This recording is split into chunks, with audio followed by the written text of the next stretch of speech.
Welcome to the Idiot's Guide. I'm Mackie Hall, and recently I did a piece on building art from halftone dots. What are halftone dots? They're large dots made from gradients or halftones. In the video, I talked about when you make these dots bigger, really cool things happen. And when you add color, really cool things happen. But I thought the video was too long for the quick hits that I wanted to deliver, so I broke it down into 3 parts. The first is backgrounds. The second is letter and object textures. And then the last is creating art from original halftone images. And this is part 3, creating art from original halftone images. If you want to see the original whole video or the other 2 abbreviated videos, check them out in the links below. Otherwise, let's not waste any more time. Let's go.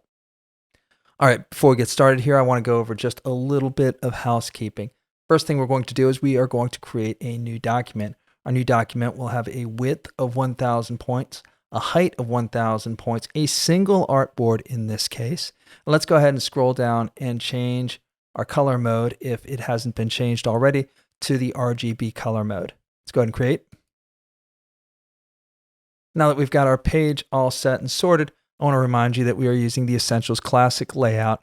If you're not using the Essentials Classic layout and want to switch to it, all you need to do is go up to the top right-hand corner and select Workspaces. Next thing you're going to do is scroll down to Essentials Classic and select that. Next thing I want to mention is that we are going to be using Smart Guides to activate Smart Guides. All you need to do is go to View, Smart Guides, or select Control U. Along those lines, I also want to mention that we are going to be using the bottom middle of the page to highlight key command recommendations, hotkey recommendations, and tips and tricks. With that in mind, we're building our piece on a PC. If you are using a Mac, all you need to do is swap the command key anytime the control key is recommended. Command equals control. Let's go. All right, let's do one more thing. This time around, let's add halftone dots to imported art. First thing we do is we want to bring in that art. Let's go ahead and select File, Place. I think I'm going to do it with Ariana Grande this time. Let's click on that. Let's select Place, and you notice that the image attaches to my cursor. All we need to do right there is click anywhere on our artboard. Note that it comes in as massive. Images oftentimes do. That's not a problem. We're going to continue as if it is scaled normally. We're going to align horizontally to center, vertically to center, and then let's go ahead and scale our piece down. We double click on our scale tool, and let's scale it down uniformly to 1%, or of course to whatever your image is. Click OK. And there you go. One quick mention about the artwork that we've imported. It doesn't matter if you've got a grayscale or color image. The thing you're looking for in an image that you want to convert to halftone dots is contrast. Note the level of contrast in this particular image right here. So with that in mind, let's go ahead and get to the business of creating halftone dots with an imported image. The way we do that is we go straight to Effect, Pixelate, Color Halftone. Note from our previous exercise, we've got a maximum radius of 14 pixels. Let's go ahead and go with that. Let's keep our screen angles the same at 45 degrees. Let's see what that looks like.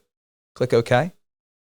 Notice that while we've got our halftone dots, that the model, in this case, Ariana, is not clearly visible. So how do we fix that? Well, let's go ahead and go into our appearance window so we don't have to worry about undoing. Let's click it right here. Let's select Color Halftone. And from there, instead of a 14 pixel max radius, let's take it down to 6. I think that might work a little bit better. If not, we can change it again. Click OK.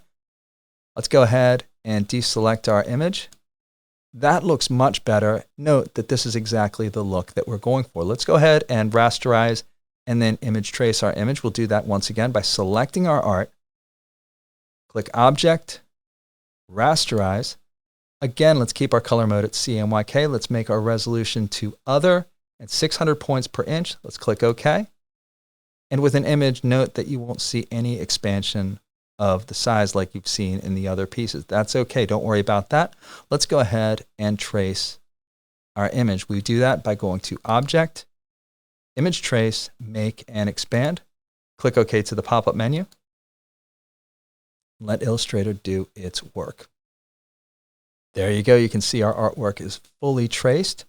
Let's continue by selecting Object, Ungroup. That breaks the white from the black. Let's deselect, and let's go ahead and zoom in to one of the corners. That looks pretty good right there. And let's go ahead and change this piece to a yellow and red contrast. Let's go ahead and click on the white part of our image. Go to Select, Same, Fill Color. Once that's been selected, we know that all of the white elements have been selected. Let's double click on our fill color, and let's go to a yellow that we like. That looks pretty good right there. Select that, click OK, and notice that again, our color changes to gray. Let's go up to Color, click on the Color drop-down, select CMYK. Let's deselect our image. Let's bring it all into view. That's a good start right there. Let's change the black to red. The way we do that, once again, is let's zoom in on a black element of our image.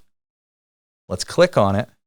Let's go back to Select, Same, Fill Color. Once that's done, let's double click on our fill color, and let's go to nice bright red. We're not going to go too far from there. That looks great right there. Click OK. Note that it goes gray. Go back to our color window, click on the drop down, and go back to CMYK. Let's bring our entire page into view. It's exactly what we're looking for. Let's click off of our image. That's exactly what we're looking for. Let's finish this out by dragging across our entire image. Object, Group, or Control-G. Let's deselect. And there you go. And we are done. Well done. Now play with this effect and see how you can integrate this into your own artwork. If you have any questions or comments, leave them in the comments section below. Otherwise, throw me a like. I'd really appreciate that.